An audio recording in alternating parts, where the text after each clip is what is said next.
Welcome to botany class. Today we shall discuss two topics, mycorrhiza and lichen. What is meant by mycorrhiza? Mycorrhiza and lichen are symbiotic relationship between two different organisms. First of all, let's discuss mycorrhizae. What is mycorrhizae? Mycorrhizae is the symbiotic relationship between fungal mycelium and roots of higher plants.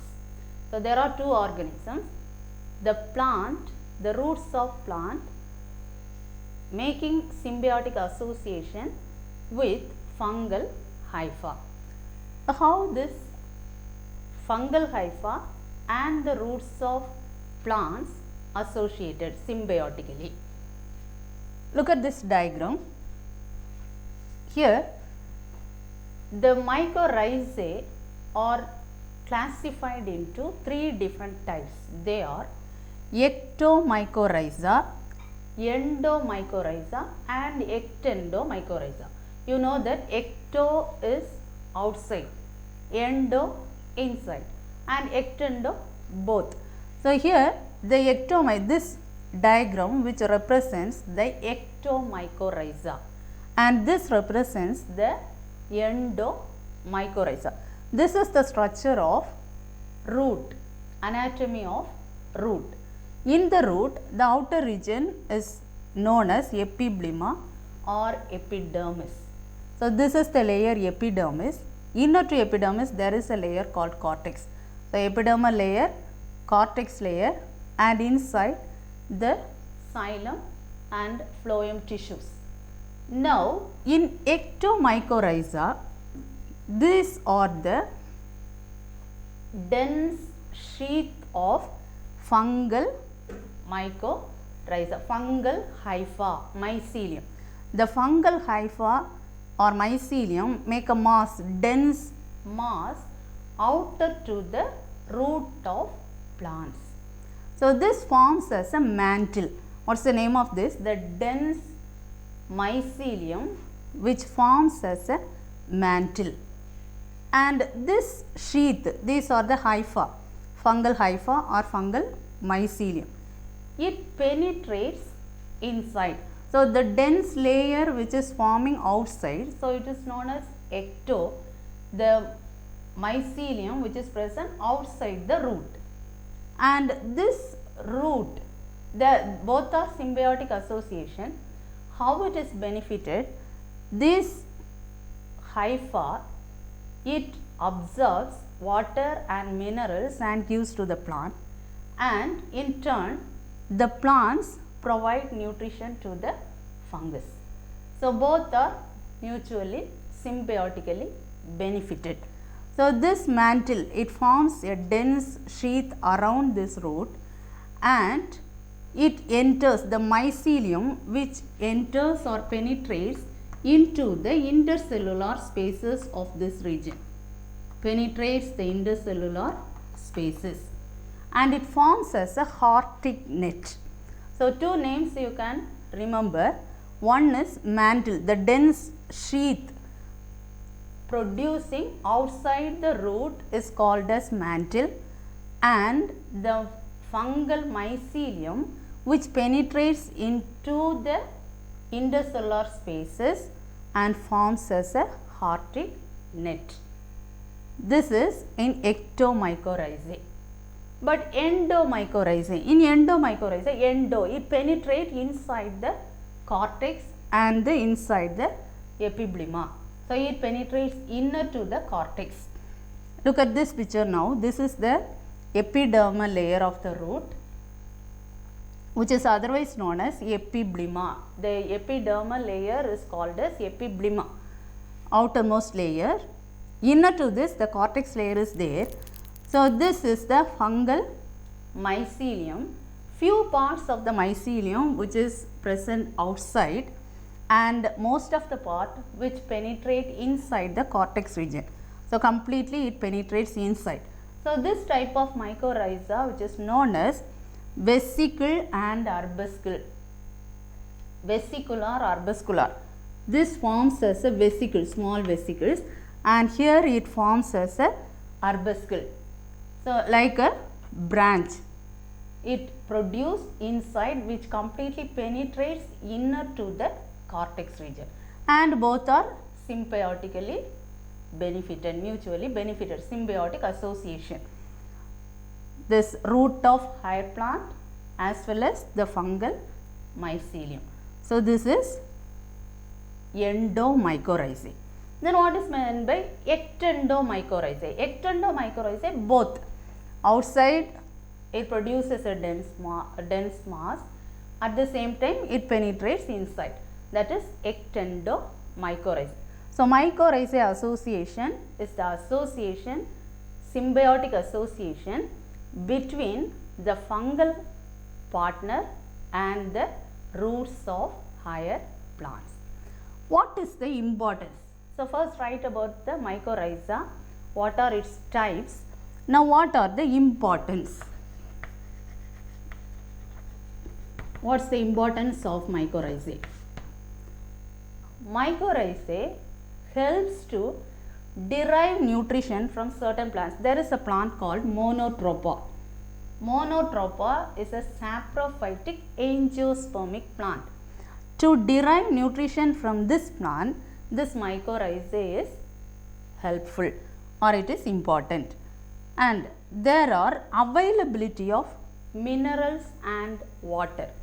So due to this symbiotic association in the soil, the availability of minerals and water, then it provides drought resistance. Due to this association, it provides drought resistance and it protects the plant, this plant, from attacking pathogens. There are a number of pathogens present in the soil and in the outside environment. So the plant, the root, the plant which is protected by attacking pathogens. So these are the importance of mycorrhizae. Now another symbiotic association is known as lichen. What's the association of lichen? Lichen is the symbiotic association between algae and fungi. Here algae and fungal partner, algal partner and fungal partner.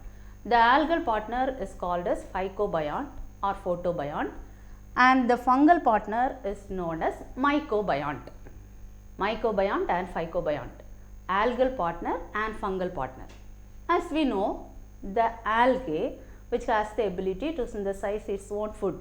So this algal partner provides food to the fungal partner.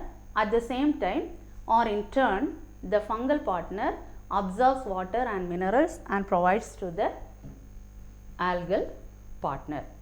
So based on this habitat, and there are different types of lichen. There is a classification of lichen based on different category.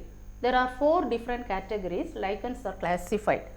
Number 1, based on the habitat, wherever it grows. Based on its habitat, there is a type of classification. Then based on the morphology of the thallus, there is another classification. And based on the distribution of algal cells, there is another set of classification.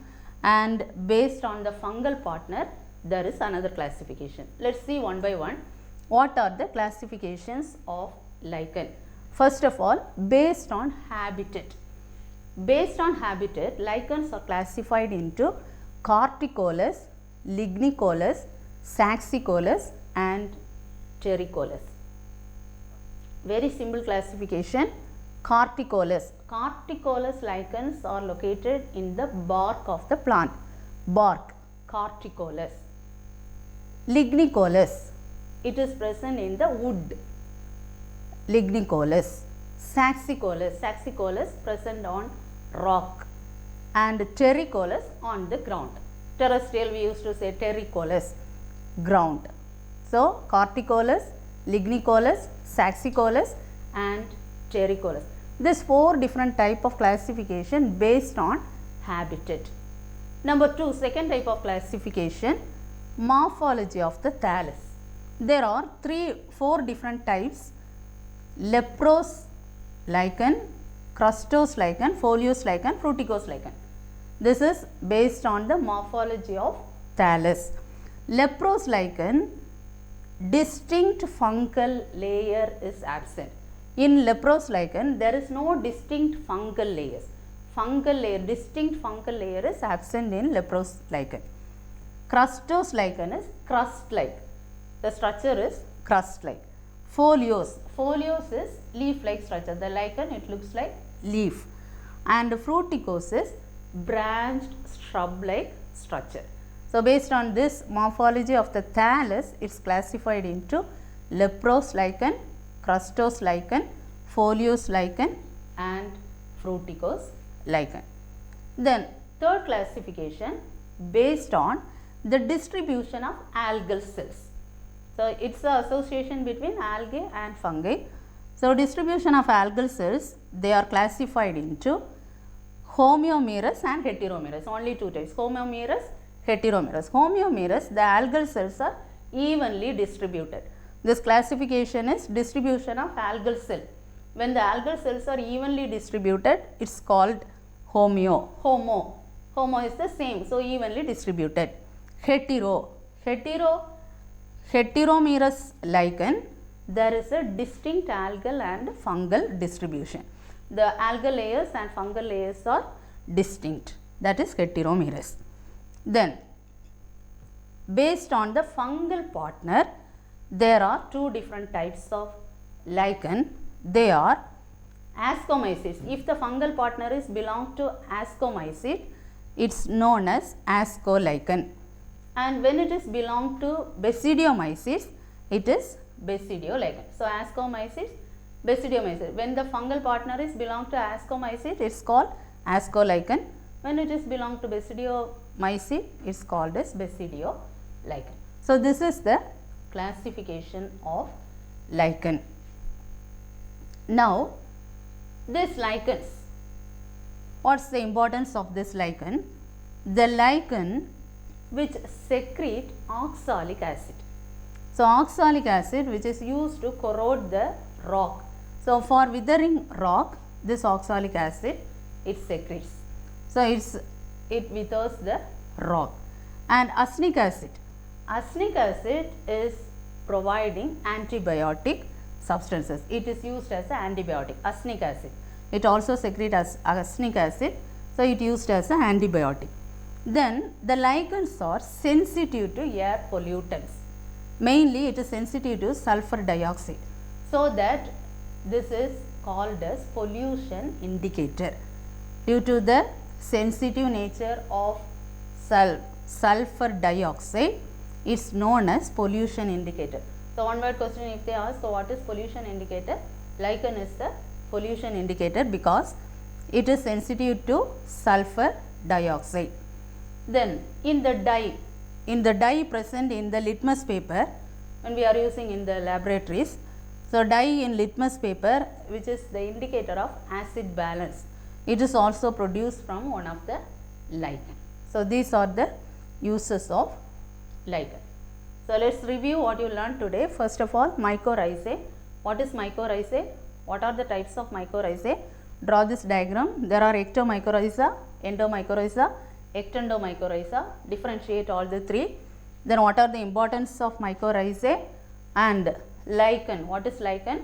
Classification of lichen, importance of lichen, and let us review once again what you learned in the first chapter. First we start from biosphere, attributes of living organisms, then virus, bacteria, then cyanobacteria, then classification of organisms, 5 kingdom system of classification, finally fungus and mycorrhiza lichen. So, we are going to conclude first chapter. Next class we are going to begin second chapter. Thank you.